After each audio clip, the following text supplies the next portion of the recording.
Assalamualaikum warahmatullahi wabarakatuh. Waalaikumsalam Waalaikumsalam warahmatullahi warahmatullahi wabarakatuh. wabarakatuh. Selamat pagi semuanya. Salam sejahtera bagi kita semua. Salam sehat. Di sini kami dari kelompok 3 angkatan 10 ingin berkenalan dulu. Saya Eni Sunarti, asal Sidoarjo, beserta rekan-rekan saya mohon dimulai dengan Mas Aan. Assalamualaikum warahmatullahi wabarakatuh. Singkat saya untuk memperkenalkan diri. Nama saya Ahmad Aan Said Haroini, bisa dipanggil Aan. Tempat tanggal lahir Sidoarjo 18 April 1994. Lulusan D3 Manajemen Informatika dari Universitas Negeri Surabaya. Saya peserta Latsar CPNS golongan 2 tahun 2023. Kelompok 3, asal instansi saya Inspektorat Daerah Kabupaten Sidoarjo. Jabatan saya Pranata Komputer Terampil, pangkat dan golongan adalah pengatur 2C. Sekian. Oke, mungkin bisa dilanjut. Mungkin bisa dilanjut Mbak Silvi. Assalamualaikum warahmatullahi wabarakatuh. Perkenalkan, nama saya Silvi Nindya Ekawati. Saya dari instansi RSUD Sidoarjo Barat sebagai perawat terampil.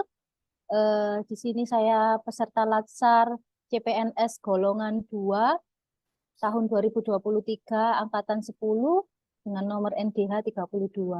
Sekian, terima kasih. Baik, untuk selanjutnya Mbak Novi. Nama saya Novi Arianti, asal instansi dari RSUD Sidoarjo Barat, perawat terampil. Di sini saya peserta Latsar CPNS Pemerintah Kabupaten Sidoarjo tahun 2023, golongan 2, angkatan 10, kelompok 3 dengan NDH 27. Terima kasih. Baik, dilanjut yang terakhir Mbak Adel. Perkenalkan, nama saya Delia Putri Wulandari. Saya dari RSUD Sidoarjo Barat sebagai perawat terampil. Di sini saya sebagai peserta Latsar CPNS tahun 2023 golongan 2 angkatan 10 kelompok 3 NDH 1. Terima kasih.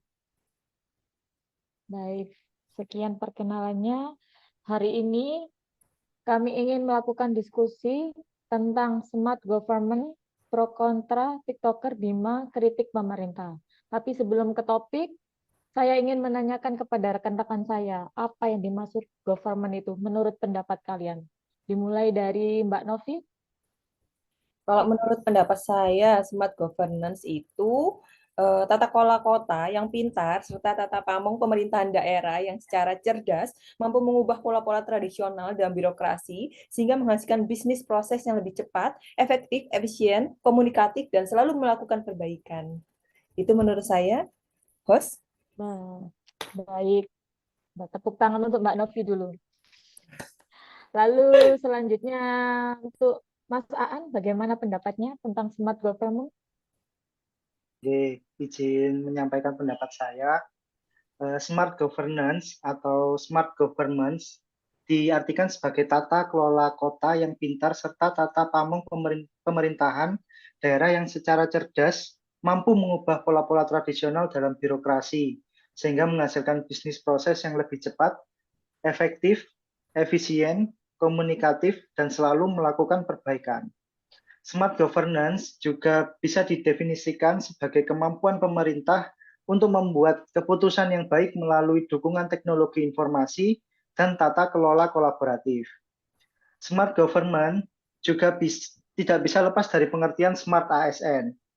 Smart ASN adalah ASN harus dapat merespon perkembangan teknologi dan informasi dengan positif. Setiap ASN harus dapat menyesuaikan diri dengan teknologi agar kinerja pelayanan menjadi lebih cepat, akurat, dan efisien. Smart ASN memiliki 8 indikator, yaitu nasionalisme, integritas, wawasan global, hospitality, networking, penguasaan teknologi informasi, bahasa asing, dan entrepreneurship. Smart government harus dapat diimplementasikan ke dalam 3 unsur, antara lain yaitu 1. Pelayanan atau service, birokrasi, lalu yang ketiga adalah kebijakan. Seperti itu. Terima kasih. Baik, Mas Aan hebat sekali, lengkap ya. Lalu kemudian dilanjutkan Mbak Silvi, gimana pendapatnya? Baik, saya akan menjawab tentang smart governance. Smart government atau tata kelola pemerintah bertujuan untuk mewujudkan peningkatan kinerja pelayanan publik, kinerja birokrasi pemerintah, dan kinerja efisien kebijakan publik. Ya, jadi seperti itu pendapat saya. Terima kasih. Ya, cukup baik Mbak Silvi menyampaikan pendapatnya. Kemudian yang terakhir, Mbak Adelia Putri, silakan. Kalau menurut saya, smart governance itu merupakan tata kelola pemerintah yang cerdas, yang tertuju pada perealisasian dalam pelayanan publik di bidang pemerintah secara efektif dan efisien. Ini seperti contohnya itu pelayanan publik. Pelayanan publik di suatu kota ini yang harusnya dilakukan secara terpusat dan sistem pelayanannya itu terintegrasi, dan dampaknya ini atau keuntungan dari pemerintah dan bagi masyarakat itu bisa menopang dan menjamin kemudahan akses pelayanan publik dan perizinan secara cepat, tanpa ribet dan bebas pungli. Terima kasih. Baik, sepertinya sudah paham ya teman-teman saya sekalian tentang smart government. Lalu ini nih, ada berita yang lagi viral akhir-akhir ini di TikTok, di Instagram juga, tentang pro kontra TikToker Bima Lampung kritik pemerintah. Nah, bagaimanakah menurut pendapat Anda, cara pandang Anda melihat berita yang viral ini? Karena beberapa hari terakhir sempat masih panas beritanya. Dimulai dari Mbak Novi, bagaimana pendapatnya? Terima kasih host. Mungkin pendapat saya agak lebih panjang ya. Ya baik, nggak apa-apa panjang Mbak. Oke. Menurut pendapat saya, ini masalah kasus yang menarik sebetulnya, dan sangat penting untuk menjadi refleksi untuk kita semua, untuk pemerintah dan masyarakat. Ini contoh yang konkret, yang real dari dinamika demokrasi modern. Bagaimana demokrasi itu berkembang bersama dengan kebangkitan teknologi. Di situ kita semua dituntut untuk harus merefleksikan, karena teknologi muncul tidak serta-merta hanya membawa hal positif, tapi juga negatifnya.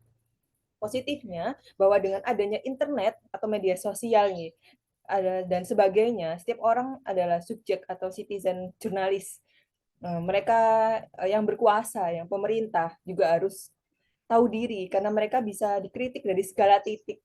Mereka adalah panggung yang terbatas, maksudnya pemerintah, karena dipantau dari ruangan yang sangat luas masyarakat. Mereka butuh mentalitas yang kuat, juga beradaptasi dengan lingkungan demokrasi modern. Kompleks. Ya, baik. Misalnya dalam kontennya Bima, poin dari isinya yang disebutkan oleh Bima itu kita semua setuju, saya setuju. Kita semua mengapresiasi ini karena yang dibutuhkan sebagai warga negara semua harus cerdas dan menggunakan haknya, hak berpendapat. Tapi caranya itu juga harus menjadi refleksi bersama, bahwa sebagai warga negara dengan aturan hukum kita tidak bisa mencari kebenaran dengan cara yang tidak benar.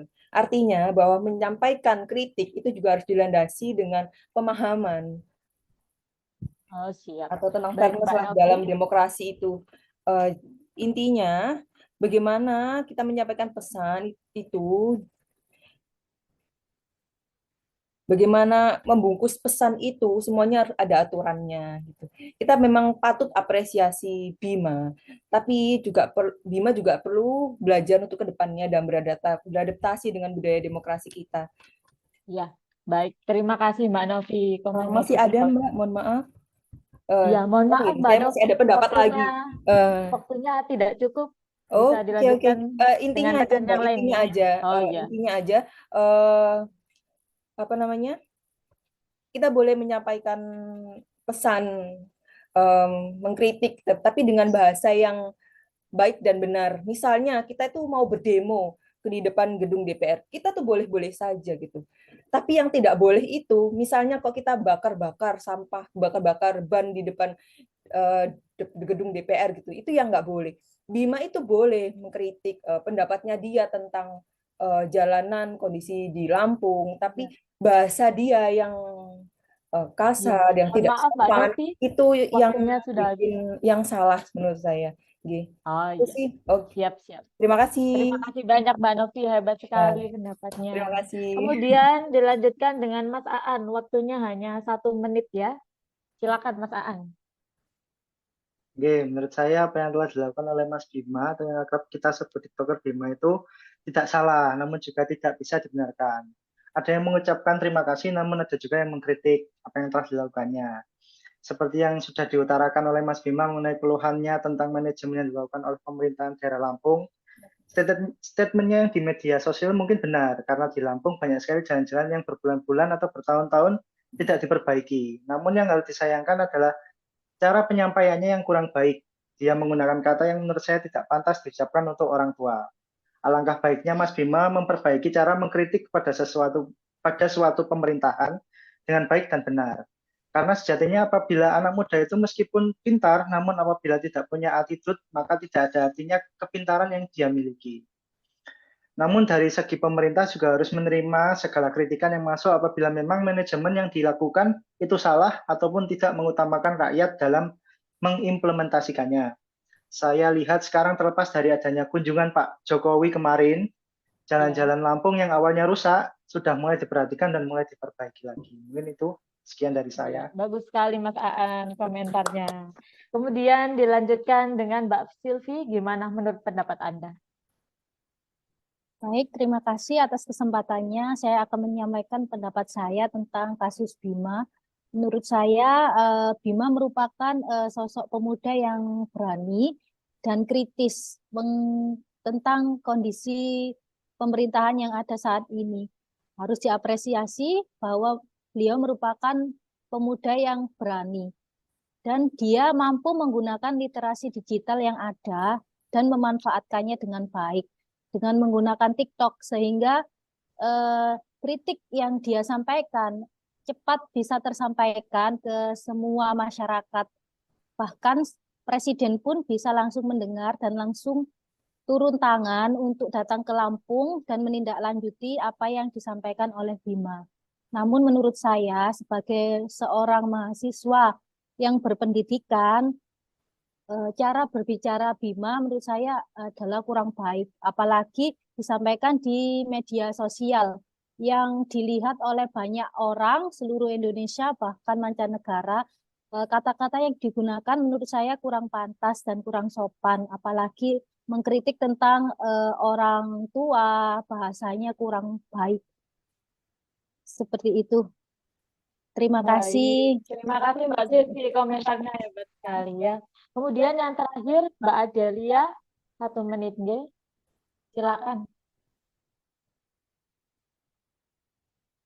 Kalau menurut saya sendiri, ini TikToker Bima ini kurang lebih dia bisa menyampaikan terhadap apresiasinya, terhadap pendapatnya mengenai pemerintah Lampung.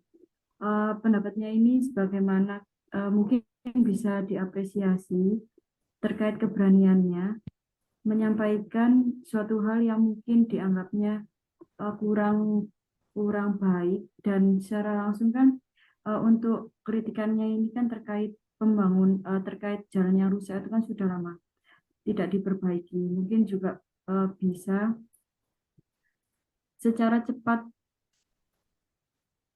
bisa langsung